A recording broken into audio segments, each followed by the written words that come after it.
Salutare la toată lumea și bine v-am găsit la un nou videoclip. Eu mă numesc Venețanu Mihai, pentru cine nu mă cunoaște, sau Mr. Fighter Chess, poate ar trebui să-mi intru mai bine în rol. Am și ecranul pornit ca să nu pierdem timp și doar vreau să vorbesc până dau drumul la videoclip. Continuăm cu seria de parte pierdute. Na. Cine e nou pe canal puteți să dați subscribe, cine e vechi puteți să dați share sau să lăsați un comentariu. Um, ce altceva mai e de zis până să deschid partida? Că o să las link în descriere cu provocarea de 6 săptămâni, dacă vă interesează, dacă aveți nevoie de antrenamente de șah. Și în rest, o să-i dăm bătaie. Încerc să fiu consistent, deși nu vreau mereu să postez sau n-am chef. Um, da, presupun că e extrem de greu să fii consistent și e extrem de greu să faci chestii de calitate. Dar here we are, încercăm oricum și am observat că nu mi iese mereu să fac chestii de calitate, de exemplu. Sunt multe chestii pe care nu le cunosc în materie de, nu știu, cum să captezi atenția oamenilor sau, nu știu, să faci videoclip, să acumulezi vizualizări. Um, da. Presupun că pur și simplu poți să încerci și să vezi ce iese și să repeți doar ce iese și să dai la o parte ce nu iese. Presupun că și da, trebuie să faci, trebuie să acționezi și trebuie să faci mult și să faci zilnic, um, să faci pe termen lung. Dar chestia e că dacă faci foarte mult deodată și faci mai mult, și mai ești încă o chestie. Deci dacă te identifici cu reacțiile oamenilor și te superi dacă nu strângi un anumit număr de vizualizări și ești trist, că ești dezamăgit, că bă, te așteptai să performeze, ai făcut tot ce ți-a stat în putință, credeai că o să iasă viral, și ești supărat.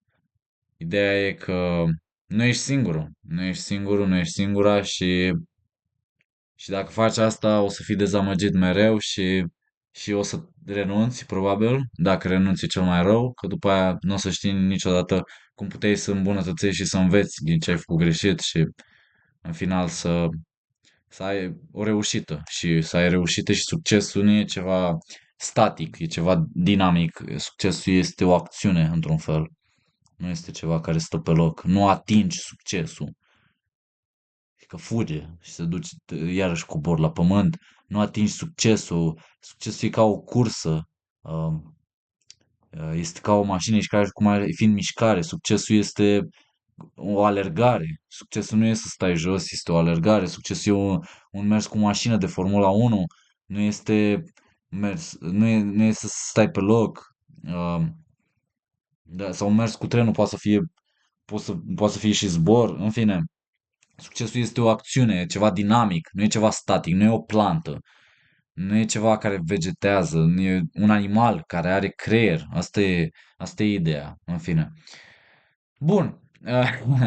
Sper că v-a plăcut intro. Bun, o să începem cu runda a 5-a. Deci, continuăm cu seria de partide pierdute. Ăsta va fi episodul 81, dacă nu mă înșel. Am pierdut împotriva unui jucător puternic, care mi se pare că are titlul de candidat de maestru, domnul Luncașu Raul Ionuț, aproape 250 de puncte în plus față de mine. A fost la Șah Rapid și a fost ediția a 6, a fost în 2022, deci acum 3 ani și un pic de zile. Hai să vedem. Eu am început cu albul, el a început cu negru și joacă apărare siciliană, reacționează pe o parte și practic vrea să mă păcălească și vrea să joace agresiv. Este printre cele mai agresive variante și nu este neapărat o apărare. Se numește apărarea siciliană, dar depinde ce linie alegi, uh, poate să fie agresivă.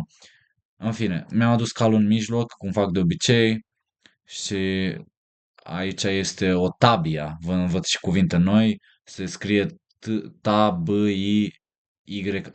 T-A-B-I-Y-A, tabia, unde poți să joci A6, poți să joci cal C6, poți să joci E6 și poți să joci ce a jucat el, și anume G6, intrând în dragon și invitând la o luptă, la o bătălie.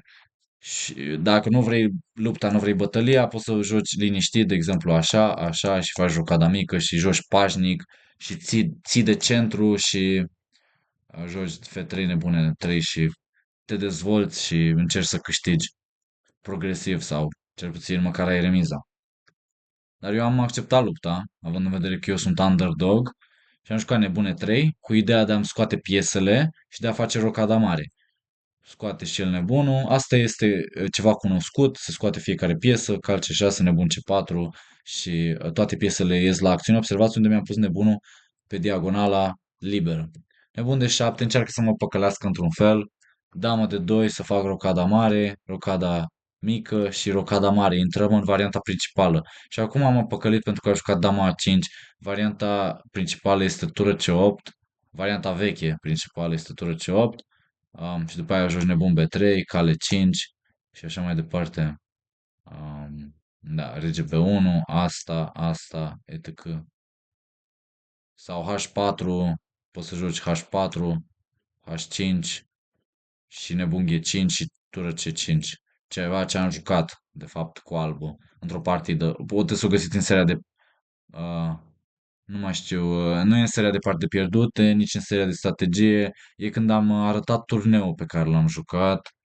Dar nu mai știu ce serie am făcut acolo. Nu mai știu, e în engleză oricum partida, gen, am jucat turneul la București, de exemplu, recap și am vorbit în engleză. În fine, aici a scos dama pe partea stângă și încearcă să mă păcălească. Vrea pur și simplu să mă păcălească. Probabil să dea drumul la pioni sau să vină cu cealaltă tură aici. Și aici, nu știu dacă am jucat cel mai corect, dar am jucat rege B1 și el a jucat turnev la C8. E clar că tura asta este închisă și mi-amenință nebunul în anumite variante, așa că eu l-am mutat, dar nu-mi place că el câștigă foarte mulți tempi și în practică îmi neutralizează atacul meu. Și mă rog, am jucat nebun B3, nu știu exact ce alte mutări mai aveam. Aici a jucat cale 5, și practic mă enervează pentru că îmi și neutralizează mutarea cal de 5. Mi-o neutralizează de ce? Pentru că, și mi se pare că la un moment dat trebuia, sau am jucat cal de 5. Aici nu mai merge șmecheria aia să bați pe 7 că îți prinde calul.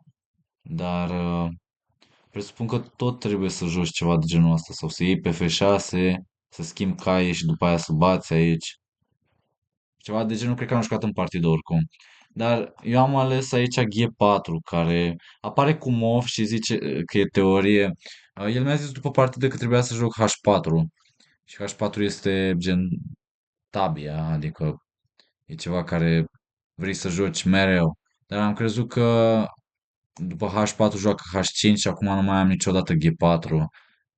Dar nici nu ai nevoie să joci G4, pur și simplu joci nebun G5 sau chiar și nebun H6, dar presupun că la nebun H6 sunt tot felul de capturări pe C3, de exemplu, întâi bați probabil, dar e foarte periculos să calculezi bine și asta și vii și cu cealaltă tură și nebunul ăsta apără bine, dar la un moment dat poate pleacă din damă și sau nu știu, ți-l schimbă eventual nebuna 4 sau B5, B4, oricum vrea să joace și asta, deci oricum sunt foarte double edge pozițiile, sunt cu două teișuri. Bun. Deci, dar oricum era preferabil de jucat H4, H5 și nebun G5, de exemplu. Și nu bate aici.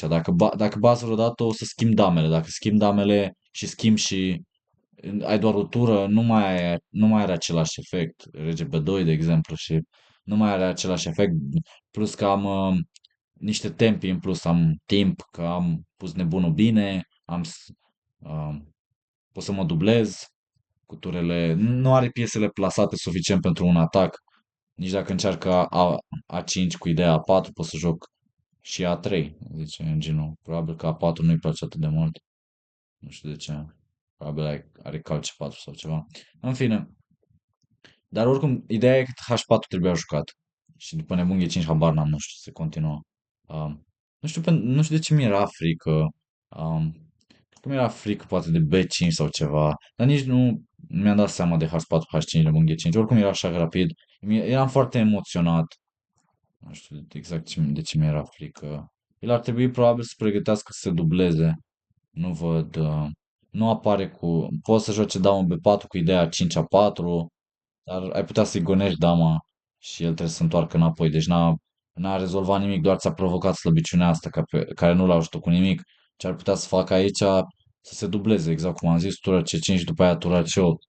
Dar, iarăși, ar trebui să nu ai probleme. Poți să-ți și retragi calul ăsta ca să supraaperi calul sau să oferi un schimb. Um, da, se pare că poți să iei. Și, ok, vrea să ia cu pionul, nu înțeleg de ce. La asta îmi imaginez cal de 5 și ei nebunul. Aha, și oferi și un schimb de dame, da. Și dacă ei nebunul și dublezi pionii, stă mai rău. Stă mult mai rău aici cu slăbiciunea pe D6 și fără nebunul lui Dragon nu mai stă atât de bine. Deci aici, într-adevăr, ar vrea să ia cu pionul, dar și închide nebunul. Poate joacă pentru F5, dar da, văd că e interesant, e mult mai bine așa. Ok, gata, acum știm niște planuri, niște idei, știm ce să jucăm dacă ne mai surprinde cu dama A5. Și dacă nu joacă H5, o să joci H5 la prima, probabil, cu albul sau ceva. Sau nebun G5 iarăși. Oricum, ideile astea rămân. Persistă, nebun G5 și H5. Deci, în fine, le poate opri pe amândouă în același timp. Am jucat G4 și de ce e atât de slabă? Pentru că mi-a fost frică să sacrifice la un moment dat. Să dea o piesă pe pioni și să-mi atace tura și să aibă majoritatea sau la un moment dat să-mi gonească calul ăsta și să aibă cale la F3. Um, da, acum dacă el ar sta pe loc, de exemplu, asta, ești foarte rapid tu și are sens avansul de pioni, dar e prea lent pentru un jucător atât de experimentat cum e el, de exemplu B5 direct. Și mie mi se pare incredibil că nu pot să iau pionul.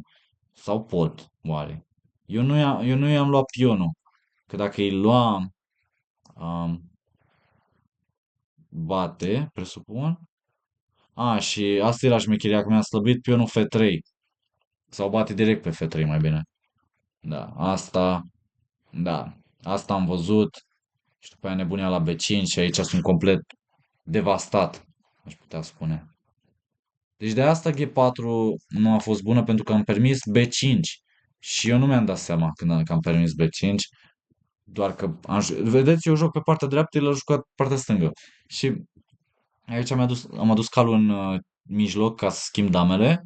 A schimbat damele, a bătut, am bătut și pur și simplu și-a mișcat tura. Deci el a făcut progres. Și cumva, fiindcă am schimbat damele, um, e mai rău pentru mine că mi-am slăbit pionii ăștia și mi-am pierdut echilibru, să zic, m-a păcălit efectiv, finalurile sunt mai bune. Dar oare de ce am mutat din cal? De ce nu puteam să joc pur și simplu G5, de exemplu? Dau un exemplu. Um, B4, ok. Și acum cal de 5 sau... Ghia la F6 n-aș vrea să joc. Mă gândeam la cale 2 și pleacă și el din cal și avem un partidă, nu? Da, nu înțeleg de ce n-am jucat așa, adică, ok, joacă cal C4 să iau calul, fără probleme și e un pic întrebător cu calul pe aici, acum mai deschis tura sau coloana H, dar poți să joci probabil F4, joacă cal C4 sau cal G4, bați sau nu știu ce joci, damă D3. E un pic cam foarte tricky poziția, poate să joace și asta sau ce joacă? Se apără? Da, mă, C5, wow. Ok, dar era ceva pe placul meu într-un fel. Da, G5 e mutare critică, poți să joci și H4, să-ți continui planul. Nu înțeleg de ce am jucat cal de 5. Chiar nu înțeleg. Și măcar dacă am jucat cal de 5, după aia m-am supărat că n-am jucat cale la F6, care trebuie jucată. Cum să permiți calea la D5? Calea la F6 e bună, e extrem de bună. Dacă bate cu nebunul, bat aici și nu mai am niciun cal să mă duc să iau nebunul, dar în fine, poate mă dublez. Da. Cam nasol cu pionii ăștia care atârnă și că stau pe alb. Aș vrea să joc un H3 și F4. Foarte nasol calul lui. Și calul că vine pe C4. Asta e contrajocul de care mi-a fost teamă și în timpul partidei. Dar hai să vedem. Mi-a bătut calul, am bătut înapoi cu nebunul și pionii sunt destul de slabi și totuși eu am încercat să joc mai agresiv, dar era clar că urmează E6 și trebuia să mă pregătesc de asta, nu trebuia să joc nebun G5. Nebun G5 aș clasa-o drept greșeală și aș clasa și cal de 5 drept inacuratețe sau greșeală și G4 aș clasa-o drept mutare interesantă. Um, ok, poate sunt cam dur. În fine, îmi cer scuze dacă sunt plictisitor și mă repet, dar în fine. Nebun B3, m-am retras cu nebunul și aici A5. În loc de nebun G5, scuze, în loc de nebun G5, hai că fac video cam lung, dar oricum analiza e necesară. În loc de nebun G5, în loc să duci nebunul acolo, am zis că trebuia să te pregătești, nu știu, poate te dublezi, habar n-am, sau pui tura pe C1, habar n-am, sau, nu știu, pleci din nebun. Și H3, exact, H3 și după aia F4. Mi-era frică de cal C4, mi-era frică de E6. E6 pur și simplu mă duc înapoi și la cal C4, nu știu, plec din tură sau ceva. Nu pot să plec din tură. Nu pot să plec din tură pentru că are asta și după aia mi-a calul. Și câștig o piesă. Deci va trebui să iau fără drept de apel. Și acum cu pionul, da. Cu pionul trebuie bătut. C3 și se joacă. L-am limitat un pic, dar în continuare are presiune pe pion. Asta este o idee. Am pionul sub control apărat. Poate are o spargere cu D5, dar scrie aici că poziția e aproximativ egală. Dar oricum ar fi, și dacă nu joacă ceva direct și mai pregătește atacul, ceea ce e destul de înfiorător și mi se pare că ar juca ceva de genul în partidă, dar presupun că aici am timp să joc F4, nu? Probabil, habar n-am. E destul de înfiorător. Iarăși, bătaie și C3. Ce joci? A4 sau D5? Nu știu ce joci. Cine bun A4 e destul de periculoasă. A4 permite A3. Da, și i-am blocat un pic pionii, dar e clar că negru pușează și atacă. În fine, nebun G5, pierdere de mutare. E6, mi-am retras nebunul, a jucat tot asta. Și acum am jucat A3. Și cumva nu pot să-i mai oblig asta și să dau nebunul pe cal. Și acum vine pur și simplu cu pionii peste mine. Black is clearly better. E complet câștigat aici. Am jucat A3 ca să-mi salvez nebunul. Probabil că era mai bine dacă jucam C3, într-adevăr. Că asta, sau poate chiar mai jos. Dar din nou poate să joace A3. Mi imaginam că să-mi slăbească pionii. Presupun că pot să stau pe loc. Cal C4 e foarte periculoasă. Și după aia, după ce plec din tură, i s-a deschis și nebunul. Poate să-și deschide și cealaltă tură. Sunt mort aici. Dar mort am fost și în partidă. Am jucat A3, A2, nebun A2 și acum B4. Da, cumva C3 era mai bună. Pentru că, da, îmi pun nebunul aici. În loc să-l pun pe A2. În fine. Dar măcar încercam să-i opresc cal C4. Dar el vine pur și simplu cu pionul peste mine. Am bătut că nu aveam altceva de făcut. Da, e cea mai bună. Și după aia am jucat nebune 7. Și aici el a găsit sacrificii. Deci, vedeți, tot planul ăsta cu nebun G5 și nebun E7 este complet greșit. Eu am zis să-l păcălesc, mai ales că era așa rapid, și să-l pun să se apere un pic. Adică, dacă aș câștiga un tempo cu tură la B6, acum nici aici nu văd clar ce faci. C3, habar n-am. Dar, da, adică am fost dominat toată partida. Deci n-am înțeles nimic din dragonul ăsta. Mi-a jucat calea la F3, incredibil. Calea la F3, deci a sacrificat un cal să-și deschidă nebunul și acum teaming up with the rooks, a bătut, am jucat rege A1 ca să mă lipesc de nebunul meu, să-l apăr. Dacă mă duceam pe C1 e clar că îmi lua nebunul, dar m-am dus pe A1 și sunt sub diagonala nebunului lui. A jucat tură la B3, șah de la nebun. Dacă n-ar fi fost șah, puteam să iau tura. Și am jucat cal de 4 ca să blochez șahul. Și acum a găsit mutarea briliantă și absolut briliantă. Tură, capturează la C2. Fantastic, extrem de fantastic. O să pun două semne de exclamare. Și la B5 am pus două semne de exclamare. Și tura la C2, fantastic. După care nu mai am nimic de făcut. Cum zicea Gadmator. Dacă bați aici, cu tura, nebunul bate calul. Și e șah. Observați că sunt tăiat, nu pot să mă duc. Uh, Singura chestie ar fi să dau tura. Dacă o dai aici, bate cu nebunul și e mat. Iar dacă o dai aici, bate cu tura și după aia amenință să plece și să te omoare. Probabil pot să joc. Uh, la tură de 1 are tură de 2. Tură C1, tură C1, tură B3. Șac și iarăși ești pierdut. Deci aici cea mai bună e să-ți dai tura și să scapi cu regele și după aia să pierzi cu tură în minus. Da, cam atât de critică e poziția. Nu poți să bați cu calul pentru că ești legat și nici nu mai ai altceva de jucat. Adică ce face mutarea asta e pur și simplu vrea să-mi atace tura și tura mi-a apăra calul. Iar dacă joci asta, presupun... Ce juca la asta? Nu mai știu exact care era șmecheria. Cred că ceva de genul poți să bați. Asta am văzut și asta și mi-a nebunul. Dar nu știu dacă... Da, are și ceva mai bun de atâta, cu siguranță. Că aici poate mă apăr cu tură B4. Um, poate turul HD1 era destul de critică, dar oricum are o grămadă de mutări. Ia să vedem. Să trișăm un pic. Turea la de 2, turea la de 2 și aici, care e șmecheria? Dacă calul meu e apărat, tura e protejată, îți spun că poate să plece din tură și mi-atacă calul. Cred că asta am vrut să evit. Dar calul trebuia dat. Și aici pur și simplu să joc, de exemplu, nebun B1. Și să dau piesa înapoi, de exemplu, șah, ține turele pe tablă ca să mă omoare și, nu știu, încearcă să-și aducă nebunul pe E6 ca să mă omoare. De exemplu, E5 cu ideea nebun E6 și trebuie să plec din nebun ca să nu mi-l ia. Deci, nu știu, nebun C2. Dar se mai juca, wow. După turul de 1 nu are ceva mai brutal de atâta? Nu mi indică cu verde, dar trebuia să joc tur HD1. Uh, da, dacă joci asta, e clar, te duci să iei nebunul după aia, că nu mai ai altceva. Dacă joci asta, s-ar putea să nu meargă. Cam cale la C2 acum. Ha.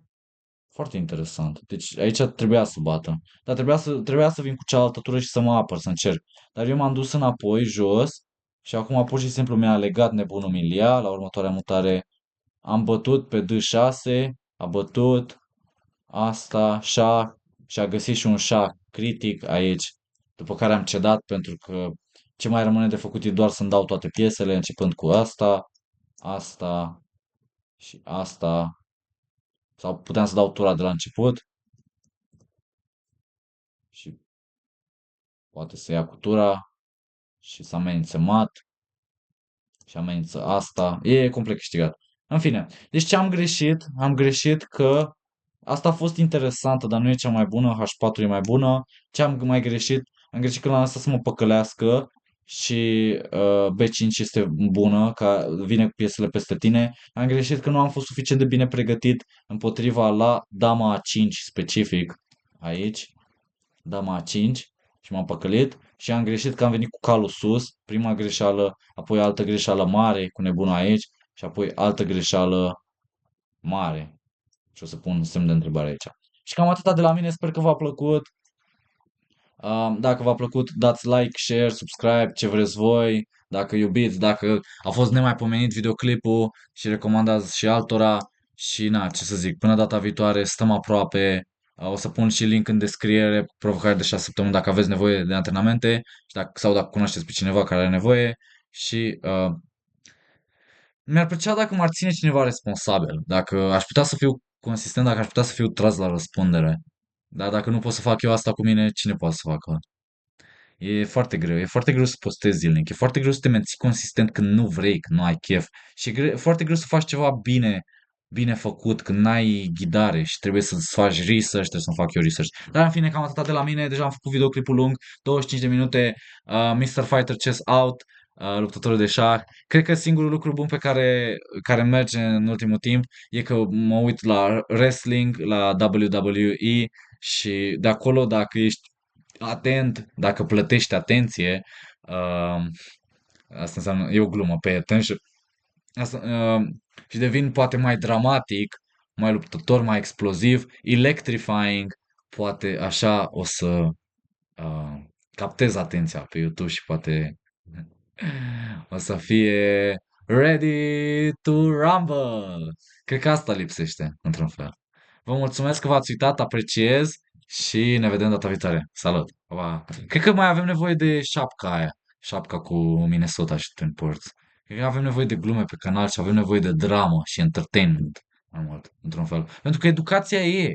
Deci educația este, dar poate sunt prea plictisitori. Deci trebuie entertainment, asta simt. Trebuie entertainment și mai mult entertainment. Și mult mai mult entertainment. Că educația e. Educația e. Deci entertainmentul lipsește și, nu știu, și clickbait-ul într-un fel. Clickbait-ul, hook-ul, drama aia și poate și, într-un fel legat, să știi să vinzi. Poate și acțiunea fizică, că e o acțiune pe tablă. Deci, cred că lipsește într-un fel entertainmentul care se poate traduce în dramă, a vinde videoclipurile, a vinde canalul și nu propriu zis, o metaforă, metaforic vorbind, a face reclama, înțelegeți voi, a capta atenția. Deci lipsește captarea de atenție, numărul unu.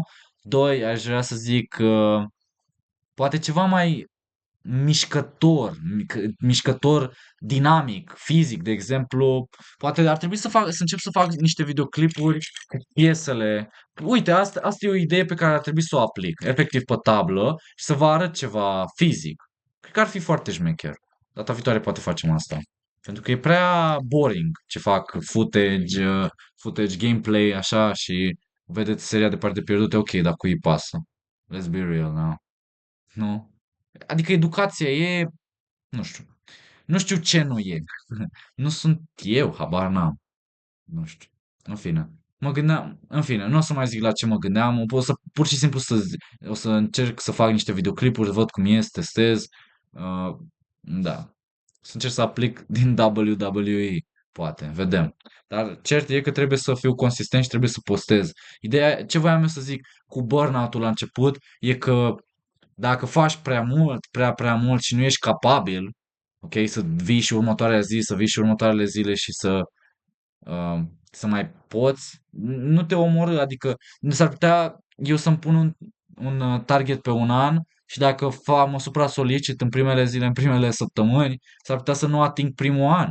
Degeaba, adică s-ar putea să-mi pun un target pe mai mult timp, pe 5 ani, pe 3 ani și o să nu pot să scap de primul an. Deci, da. The most ruthless, electrifying Mr. Fighter Chess. Ok? Cred că îmi trebuie și o distracție. Cred că de asta, într-un fel, nu vreau să mai postez videoclip, pentru că trebuie o energie, trebuie să fie o distracție când fac videoclipul. Trebuie să nu fie un job, să fie un hustle, să fie ceva greu și urât și că nu intră nimeni și fără vizualizări. Trebuie să fie the most electrifying Mr. Fighter Chess. Ok, ne vedem data viitoare. Salut, pa, pa. Ciao.